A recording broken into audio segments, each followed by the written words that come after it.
자, 오늘 우리가 함께 파헤쳐 볼 주제는요.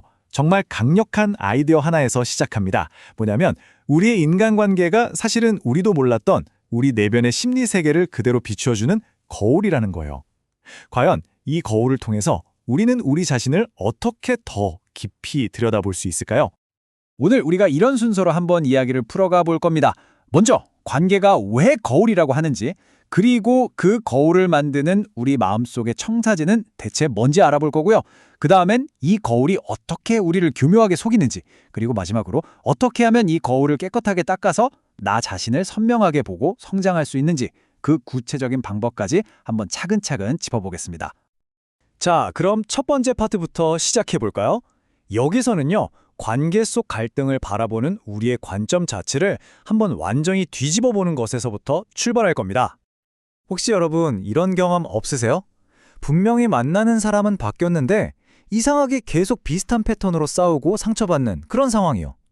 마치 뭐랄까 보이지 않는 각본이라도 있는 것처럼 말이죠. 도대체 왜 자꾸 이런 일이 반복되는 걸까요? 바로 여기서 핵심이 나오는 거죠. 어쩌면 반복되는 그 관계의 문제가 상대방이나 상황 탓이 아닐 수도 있다는 겁니다. 오히려 그 관계는요, 내 안에 무엇이 있는지를 보여주는 하나의 거울이라는 거예요. 바로 이 생각의 전환, 이게 바로 자기 발견의 가장 중요한 첫걸음입니다. 좋아요. 그렇다면 이 내면의 거울, 우리 마음속의 지도는 대체 무엇으로 또 어떻게 그려진 걸까요? 이제 그 뿌리를 한번 찾아가 보죠. 그 근본적인 설계도를 들여다볼 시간입니다. 심리학에서는 이걸 대상관계 이론이라고 부르는데요. 이름만 들으면 좀 어렵죠? 근데 사실 별거 아니에요. 우리가 어릴 때부터 주변 사람들과의 경험을 스펀지처럼 쏙쏙 빨아들이면서 나라는 사람과 세상이라는 것에 대한 그림을 그려나간다는 거예요. 특히 아주 어릴 적의 중요한 경험들이 우리 마음에 일종의 관계 지도를 딱 새겨놓는 거죠. 자, 이 지도를 구성하는 첫 번째 조각이 뭐냐면요. 바로 자기 표상이라는 거예요. 이게 뭐냐면 정말 쉽게 말해서 그냥 내 마음속에 나에 대한 이미지라고 보시면 돼요. 나는 꽤 괜찮고 사랑받을 만한 사람이야 같은 긍정적인 이미지일 수도 있고 물론 그 반대일 수도 있겠죠. 그리고 두 번째 조각은 대상 표상입니다. 이건 뭐겠어요? 바로 내 마음속의 타인에 대한 이미지인 거죠. 세상은 따뜻하고 사람들은 날 도와줄 거야 라고 믿을 수도 있고 반대로 세상은 위험하고 사람들은 날 결국 실망시킬 거야 같은 무의식적인 믿음을 가질 수도 있는 거죠. 자, 바로 이 지점이 정말 흥미로운데요. 우리 마음속에는요. 이렇게 나에 대한 이미지와 타인에 대한 이미지가 마치 한 세트처럼 묶여서 저장이 된다는 겁니다.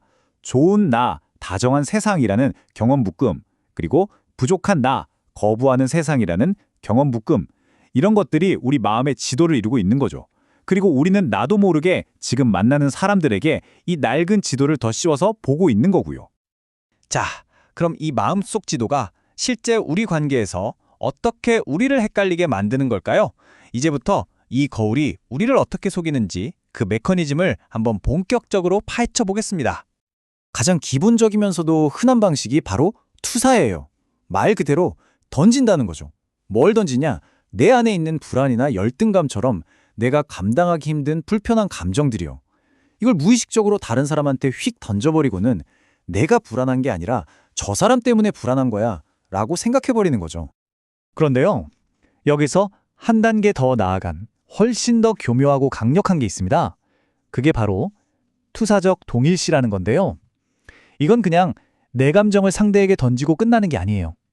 상대방이 정말로 내가 던진 그 감정을 느끼고 심지어 그렇게 행동하게끔 나도 모르게 만들어버리는 아주 미묘하고 복잡한 상호작용입니다. 지금 보시는 이 표가 그 차이를 아주 명확하게 보여주는데요. 그러니까 투사가 그냥 네 탓이야 하고 손가락질을 하는 거라면요. 투사적 동일시는 아예 상대방 손에다가 내 마음속 드라마 대본을 쥐어주고는 자, 이제부터 넌 이 역할을 연기해 라고 시키는 거나 마찬가지예요. 관계의 판 자체를 흔들어 버리는 겁니다. 자, 그럼 이제 좀 이론적인 얘기는 그만하고 그래서 이걸 어떻게 해야 하냐? 이 왜곡된 거울을 어떻게 하면 깨끗하게 닦을 수 있냐? 그 실질적인 방법으로 넘어가 볼게요. 그 방법 중에 아주 효과적인 게 바로 그림자 통합이라는 건데요. 총 4단계로 볼 수 있어요. 첫 번째는 인식입니다. 유독 어떤 사람의 행동이 거슬리거나 반대로 너무 부럽다면 이거구나 하고 알아차리는 거죠. 두 번째는 소유예요. 혹시 저 모습이 내가 외면하고 있는 내 모습은 아닐까 하고 인정하는 겁니다. 그리고 세 번째는 이해. 왜 내가 이 부분을 싫어하고 숨겨야만 했는지 나를 비난하지 말고 그냥 탐색해 보는 거죠. 그리고 마지막으로 네 번째, 활용입니다. 그 그림자 안에 숨어있던 긍정적인 에너지를 꺼내서 내 성장의 동력으로 쓰는 겁니다. 근데 여기서 진짜 반전이 하나 있어요. 우리가 그림자라고 하면 보통 뭔가 어둡고 나쁜 것만 생각하잖아요. 근데 그게 전부가 아니라는 거예요. 때로는 우리가 다른 사람을 보면서 와, 저 사람은 정말 대단하다 하고 감탄하는 그 능력, 그걸 황금 그림자라고 부르거든요. 그게 사실은 아직 내가 꺼내 쓰지 않은 내 안의 잠재력일 수 있다는 겁니다. 이걸 발견해서 내 것으로 만드는 게 진짜 통합인 거죠. 자, 그런데 생각해보면 이런 깊은 내면 작업을 혼자 하기는 정말 어렵잖아요. 결국 관계 속에서 해야 하는데 그러려면 그 관계가 굉장히 안전해야겠죠. 내가 뭘 얘기해도 비난받지 않을 거라는 믿음이 있어야 해요. 그럼 그런 안전한 관계는 어떻게 만들 수 있을까요? 그 핵심적인 힌트가 바로 이 숫자에 있습니다. 6대 1. 이게 뭘 의미하냐면요. 연구 결과에 따르면 우리가 관계에서 부정적인 말을 한번 하잖아요. 그럼 그 상처를 회복하고 관계의 안정감을 유지하려면 최소 6번의 긍정적인 상호작용이 필요하다는 거예요. 엄청나죠? 이게 바로 그 유명한 6대 1의 법칙입니다. 이 비율이 왜 그렇게 중요하냐면요. 이런 심리적인 안정감이 바탕에 깔려있지 않으면 아무리 좋은 피드백도 그냥 공격이나 비난으로 들릴 뿐이거든요.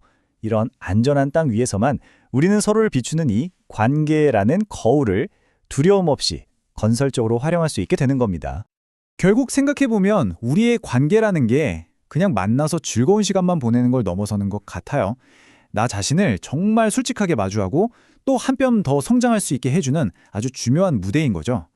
오늘 우리가 이야기 나눈 것처럼 이 관계라는 거울을 두려워하지 않고 용기 내서 똑바로 들여다보는 것. 어쩌면 그것이야말로 진정한 의미의 성숙, 그리고 나 자신을 있는 그대로 받아들이고 사랑하게 되는 그 위대한 여정의 진짜 시작이 아닐까 싶습니다.